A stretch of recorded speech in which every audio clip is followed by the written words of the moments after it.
இந்த படம் தம்பி தனுஷ் தான் வந்து வெற்றிமாறன் தம்பியை சொல்லி இவரோட படம் பண்ணலாம் சார்ந்துச்சு.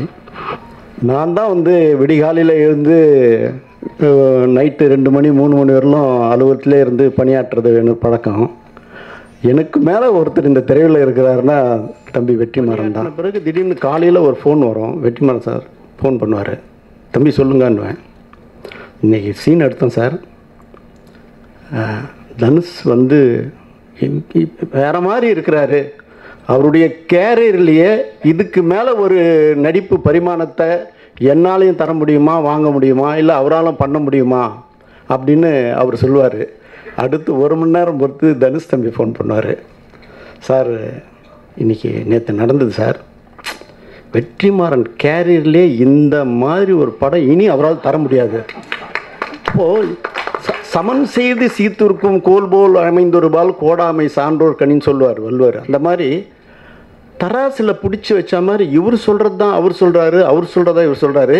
இந்த ரெண்டுத்தையும் நான் வாங்கினேன் பார் மனசில், எவ்வளோ ஒரு நிலைப்பாடு. இந்த படத்தில் அவங்களுடைய சம்பளம் பேசி பாதி பணம் அவங்களுக்கு அனுப்பிச்சிட்டேன். அதுக்கப்புறம் ஒரு ஷெடியூல் வரும்போது நான் வந்து தம்பிக்கிட்ட சொல்லுவேன், தம்பி இந்த மாதிரி பேமெண்ட் வாங்காத இருக்கான்னு சொல்லுங்களேன். இல்லை வாங்கிக்கிறேன், நான் சொல்கிறேன் வாங்கிக்கிறேன்னு சொல்லிட்டு கடைசி ஷூட்டிங் முடிஞ்சு போகுது. அப்பவும் கேட்குறேன், இல்லை சிரிச்சிங்கன்னா நான் சொல்கிறேன் அப்படின்னு சொல்லியிருக்காங்க. அப்புறம் நான் இப்போ படம் முடிஞ்சு போச்சு. இதே மாதிரி தான் எனக்கு ஒரு சம்பவம் நடந்தது. கண்டுகொண்டேன் ஐஸ்வர்யா ராய் வந்து 50 லட்சம் சம்பளம் பேசி 39 லட்சம் வாங்கிட்டு 11 லட்சம் நான் சொல்லும்போது வாங்கிக்கிறேன்னுச்சு. படம் ரிலீஸ் ஆகி 2 மாதம் ஆச்சு. ராஜ்மேனை கூப்பிட்டு 11 லட்சத்துக்கு டிடி எடுத்து கொடுத்தியப்பா, நீ எதுவும் கொடுத்துருப்பான்ட்டேன். அந்த மாதிரி அதுக்கு மேலே படத்தை முடிச்சுட்டு பணமே வாங்காத ஒரு நினைக்கும் பொழுது, அதாவது எனக்கு வந்து தனுஷுக்கு சரியான ஒரு பொருத்தமான ஒரு கதாபாத்திரத்தை வந்து, ஏன்னா தனுஷுன்னா 9 கோடி கொடுத்து ஒரு படத்தை ரிலீஸ் பண்ணி தருது, 12 கோடியே விட்டு கொடுக்குது. அது நான் சொல்லக்கூடாது, படம் பார்த்த பிறகு நீங்களே சொல்லுவீர்கள். இயக்குனர் வெற்றிமாறன் அவர்களே, தம்பி தனுஷ் அவர்களே, மஞ்சு வாரியார் அவர்களே, நரேன் அவர்களே, பசுபதி அவர்களே, விழாவின் இசையின் நாயகன் ஜிவி பிரகாஷ் அவர்களே, ஆன்லைன் மீடியாவில் மிக பெரும் நம்பிக்கை நட்சத்திரமாக விழுந்து கொடுக்கும் தம்பி டிஜே அவர்களே, இந்த படத்தில் தனக்கென ஒரு முத்திரை பதித்து வாழும் வரலாறாய் நாளை தலைவர்கள் வலம் வரவிருக்கும் கருணாசின் புதல்வன் பேருனா கென் அவர்களே, அபிராமி அவர்களே, ஏகாதேஷ் அவர்களே, இன்னும் படத்தில் பங்கு கொண்ட வெற்றிமாறனின் கூட்டமைப்பினுடைய கூட்டாளிகளே, ஒளிப்பதிவாளர் வேல்ராஜ் அவர்களே, பத்திரிகை நண்பர்களே, தொலைக்காட்சி தோழர்களே, உங்கள் அனைவருக்கும் என் பணிவான மாலை தமிழ் வணக்கத்தினை மகிழ்வோடு தெரிவித்துக் கொள்கின்றேன். இப்பொழுது விழாவின் தொகுத்து வழங்கக்கூடிய சகோதரர்கள், தொகுத்து வழங்குவர்கள் இறுதியில் நான் பேசி என்னுடைய நன்றியை நவில்கின்றேன். அத்துணை பேரையும் வருக வருக என்று அகம் குளிர முகம் மலர வரவேற்று அமைகிறேன். நன்றி, வணக்கம். சுருக்கமாக சொல்லப்போனால் இந்த படம் தம்பி தனுஷ் தான் வந்து வெற்றிமாறன் தம்பியை சொல்லி இவரோட படம் பண்ணலாம் சார்ந்துச்சு. நான் வந்து உடனடியாக அதை அங்கீகாரம் பண்ணேன். என்ன சொல்கிறதுன்னு தெரியல, அந்தளவுக்கு ஒரு வியக்கத்தகுந்த ஒரு மனிதராக தம்பி இருக்கார். நான் தான் வந்து விடிகாலையில் எழுந்து நைட்டு 2 மணி 3 மணி வரலும் அலுவலகத்திலே இருந்து பணியாற்றுறது எனக்கு பழக்கம். எனக்கு மேலே ஒருத்தர் இந்த திரையில் இருக்கிறாருன்னா தம்பி வெற்றிமாறன் தான். அவரை வந்து அவர் வந்து என்னன்னோ அவர் பேசினாருங்களா, அதெல்லாம் என்னை பொறுத்தவரையிலும் தெரியல. ஏன்னா ஒரு இலக்கியம் நான் சொல்லுவேன், பாரதியா கிட்ட சொல்லுவேன், நீ கர்வம், நீ ஒன்று கோபக்காரன், ஒரு தெண்டல் மாதிரி வெற்றிமாறன் அப்படின்னு நான் சொல்லுவேன். ஆக இங்கே அவர் சொல்கிறத பார்த்தா எனக்கு தெரியல. பட்டு இந்த படத்தில் பணியாற்றின பிறகு திடீர்னு காலையில் ஒரு ஃபோன் வரும். வெற்றிமாறன் சார் ஃபோன் பண்ணுவார், தம்பி சொல்லுங்கன்னுவேன். இன்றைக்கி சீன் எடுத்தேன் சார், தனுஷ் வந்து வேறு மாதிரி இருக்கிறாரு, அவருடைய கேரியர்லேயே இதுக்கு மேலே ஒரு நடிப்பு பரிமாணத்தை என்னாலையும் தர முடியுமா, வாங்க முடியுமா, இல்லை அவராலும் பண்ண முடியுமா அப்படின்னு அவர் சொல்லுவார். அடுத்து 1 மணி நேரம் பொறுத்து தனுஷ் தம்பி ஃபோன் பண்ணுவார், சார் இன்றைக்கி நேற்று நடந்தது சார், வெற்றிமாறன் கேரியர்லேயே இந்த மாதிரி ஒரு படம் இனி அவரால் தர முடியாது. இப்போது சமன் செய்து சீர்திருக்கும் கோல் போல் அமைந்தொரு பால் கோடாமை சான்றோர் கணின்னு சொல்லுவார் வள்ளுவர். அந்த மாதிரி தராசில் பிடிச்சி வச்ச மாதிரி இவர் சொல்கிறது தான் அவர் சொல்கிறாரு, அவர் சொல்கிறதா இவர் சொல்கிறாரு. இந்த ரெண்டுத்தையும் நான் வாங்கினேன் பார் மனசில், எவ்வளோ ஒரு நிலைப்பாடு. அதுவும் தொடர்ந்து நான் அதிகமாக வந்து ஷூட்டிங் ஸ்பாட் போவேன். ஏன்னா நான் டைரக்டர் ஆன காலத்துலேருந்து எனக்கு ஏற்பட்ட ஒரு சம்பவத்தால் ஷூட்டிங் ஸ்பாட்டை நான் அவாய்ட் பண்ணிடுறது. எவ்வளோ பேர் கூப்பிடுவாங்க, போக மாட்டேன். அப்போது நான் இந்த படத்துக்கு அதிகமாக போயிருக்கிறேன்னா அசுரன் படத்துக்கு தான்.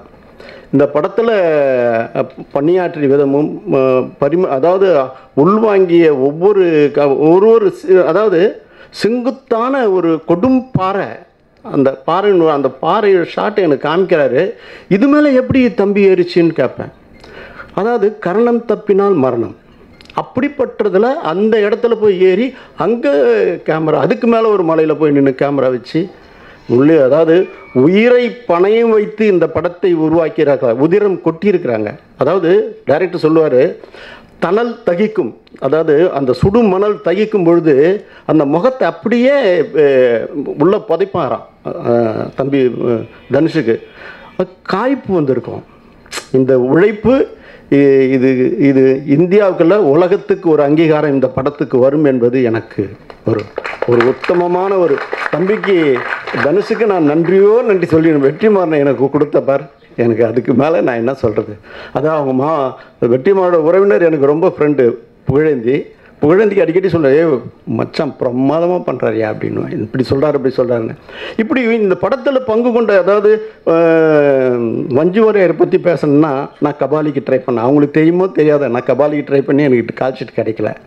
அப்புறம் VIP 2ல் காஜல் அஜய் தேவ்கான் ரோல் வந்து கேட்கறதுக்கு ட்ரை பண்ணோம், அதுக்கும் கிடைக்கல. ஆனால் எனக்கு வந்து முத்தாய்ப்பு கிடைச்ச மாதிரி, அதாவது முக்கணியில் கிடையாது, அதாவது முதல் சங்கம் இடைச்சங்கம் கடைச்சங்கன்னு 2 சங்கம் போச்சு, 3வது சங்கம் எனக்கு முத்திரை பதிக்கிற மாதிரி வெற்றிமாறனும் தனுஷும் அந்த அம்மாவை கூட்டின்னு வந்து கொடுத்துருக்காங்க. இந்த நேரத்தில் ஒன்று சொல்லணும்னு நினைக்கிறேன். இந்த படத்தில் அவங்களுடைய சம்பளம் பேசி பாதி பணம் அவங்களுக்கு அனுப்பிச்சிட்டேன். அதுக்கப்புறம் ஒரு ஷெடியூல் வரும்போது நான் வந்து தம்பிக்கிட்ட சொல்லுவேன், தம்பி இந்த மாதிரி பேமெண்ட் வாங்காத இருக்கான்னு சொல்லுங்களேன். இல்லை வாங்கிக்கிறேன், நான் சொல்கிறேன் வாங்கிக்கிறேன்னு சொல்லிட்டு கடைசி ஷூட்டிங் முடிஞ்சு போகுது. அப்பவும் கேட்குறேன், இல்லை சிரிச்சிங்கன்னா நான் சொல்கிறேன் அப்படின்னு சொல்லியிருக்காங்க. அப்புறம் நான் இப்போ படம் முடிஞ்சு போச்சு. இதே மாதிரி தான் எனக்கு ஒரு சம்பவம் நடந்தது. கண்டுகொண்டேன் ஐஸ்வர்யா ராய் வந்து 50 லட்சம் சம்பளம் பேசி 39 லட்சம் வாங்கிட்டு 11 லட்சம் நான் சொல்லும்போது வாங்கிக்கிறேன்னுச்சு. படம் ரிலீஸ் ஆகி 2 மாதம் ஆச்சு. ராஜ்மேனை கூப்பிட்டு 11 லட்சத்துக்கு டிடி எடுத்து கொடுத்தியப்பா, நீ எதுவும் கொடுத்துருப்பான்ட்டேன். அந்த மாதிரி அதுக்கு மேலே படத்தை முடிச்சுட்டு பணமே வாங்காத ஒரு நினைக்கும் பொழுது, அதாவது எனக்கு வந்து தனுஷுக்கு சரியான ஒரு பொருத்தமான ஒரு கதாபாத்திரத்தை வந்து, ஏன்னா தனுஷுன்னா 9 கோடி கொடுத்து ஒரு படத்தை ரிலீஸ் பண்ணி தருது, 12 கோடியே விட்டு கொடுக்குது. இன்னும் இந்த மாதிரி இப்படிப்பட்ட ஒரு கலைஞர்கள் வாழ்நாள் இந்த சினிமா வாழுது. அப்படிப்பட்ட ஒரு ஒரு அரிய பெரிய பொக்கிஷம் வந்து மஞ்சு வாரியார். அதனால் தப்பாக நினைக்கூடாது, இது டைரக்டர்கிட்ட குத்துறேன். இது 1/4 கோடிக்கு மேலே டிடி எடுத்துட்டான், செக்குன்னா கூட அந்த மாதிரி போட மாட்டேன்னு நினைக்கிறேன். அதனால் டிடி கண்டிப்பாக போடலன்னா இது வீணாக போயிடும். ஆக உங்களுடைய இந்த 1/4 கோடிக்கு மேலே இருக்கிற உங்கள் பங்களிப்பை நீங்கள் ஏற்றுக்கணும். அது தம்பி தனுஷ் கையால் அதை கொடுத்துருச்சோம்.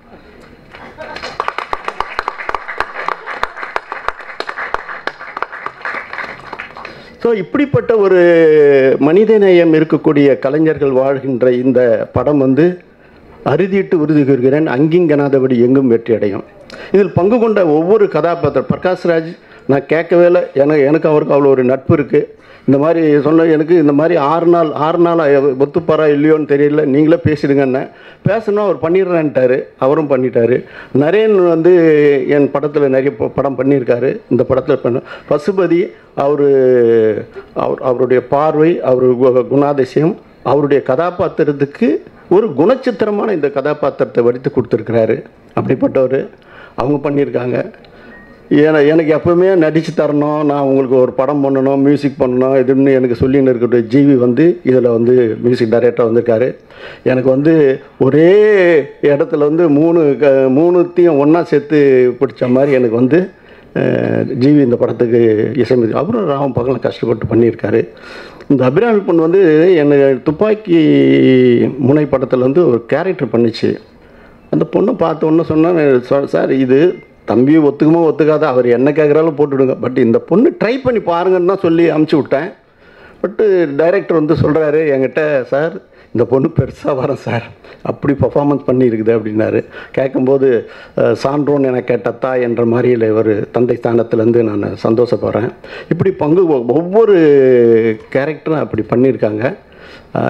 நிறைவாக சொல்கிறேன், தனுஷுக்கு மிக மிக மிக உயரிய நன்றி. என்றைக்கும் எங்கள் குடும்பத்தில் நீங்கள் ஒரு தலைப்புள்ள, அப்படிப்பட்ட ஒரு புள்ள வந்து இந்த திரையுலகத்துக்கு அதாவது நடிப்பில் வந்து ஒரு உச்சத்தை தொடுற அளவுக்கு இந்த படத்தில் பண்ணியிருக்குது. அதாவது ஒரு காலத்துக்கு அப்புறம் இவருக்கு அப்புறம் யாருமே இல்லையேன்னு சொல்லும்போது, உன்னுடைய வழித்தோண்டா உன் நடையை பின்பற்றி நீ வந்துன்னு இருக்கிறன்றதை வந்து பறைசாட்டலாம். அது ஒரு ஆக்ஷனும் கலந்த ஒரு குணச்சித்திர நடிப்பை வந்து பண்பட்ட நடிப்பு. நீங்கள் பார்த்துருக்கும்போது தெரியும், அப்படி கேரக்டராக வாழுது. கண்கள்லாம் பாருங்கள், கண்கள்லாம் பஞ்சடைஞ்சு இருக்கக்கூடிய அளவுக்கு தன்னுடைய முகபாவத்தை கண்ணிலையும் அதரத்தையும் சிண்டிலையும் வந்து அந்த நடிப்பு கொடுக்குற ஒரு பாங்கு ஒரு சிலருக்கு, அது பிறவி நடிகனுக்கு தான் வரும். அது வந்து தோன்றி புகழோடு தோன்றிலா ரகிலா தோன்றலின் தோன்றாமை நன்றி என்ற வள்ளுவர் வாக்கனுக்கு நீ தோன்றியிருக்கிற காலமாக குரல் வாழும் மாதிரி நீயும் வாழ்வன்னு சொல்லி, வெற்றி மரணோட என் பயணம் கடைசி வரை தொடரும் என்று சொல்லி நிறைவு செய்கிறேன். நன்றி, வணக்கம்.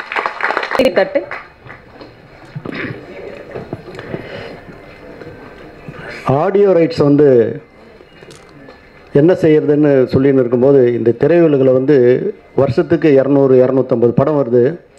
குறிப்பிட்ட ஒரு 10 படம் மட்டும்தான், 20 படம் மட்டும்தான் விலையாகுது, மீதியெல்லாம் வீணாக போகுது. இதுக்கு என்னடா முடிவு பண்ணலான்னு நினச்சி கலைப்புலி ஆடியோன்னு ஒன்று ஆரம்பித்தேன். கானான்ற ஒரு நிறுவனம் இந்த படத்துக்கு ஓடிடி ரைட்ஸ் மாத்திரம் 1 கோடி கொடுத்து வாங்கியிருக்காங்க. அப்போது எத்தனை படங்கள் இப்படி எத்தனை கோடிகள் வீணாகிறது. ஒரு ரைட்ஸ் ஓடிடி ரைட்ஸ் மாத்திரம் கானா எக்ஸ்க்ளூசிவ் வாங்கியிருக்காங்கன்னா, இன்னும் இதுக்குள்ளே எத்தனையோ இது யூடியூப்பில் வந்து மாரி 2ல் வந்த அந்த பாடல் வந்து உலக ரெக்கார்ட் பண்ணியிருக்கு. அந்த ஒரு பாடலுக்கு மாத்திரம் 2.5 கோடிக்கு மேலே வசூலானதா எனக்கு கேள்வி. ஆகவே இந்த படத்தில் அத்தனை பிரிவிலும் இந்த பாட்டு வந்து பட்டி தொட்டி அங்கே அந்தளவுக்கு உயர போகிறது. அந்த வசூலெல்லாம் இந்த திரையுலகத்துக்கு நாம் சமர்ப்பணம் பண்ணணும். அத்தனை தயாரிப்பாளர்களுக்கும் ஒரு இனிப்பான செய்தி, கலைப்புலி ஆடியோ தயாரிப்பாளர்களுக்காகத்தான் என்றது அறுதியிட்டு உறுதி கூறுகிறேன். அப்படிப்பட்ட ஆடியோவை தம்பி தனுஷ் அவர்களும் வெற்றிமாறனும் வெளியிட்டு சிறப்பு செய்யுமாறு கேட்டுக்கொள்கிறேன்.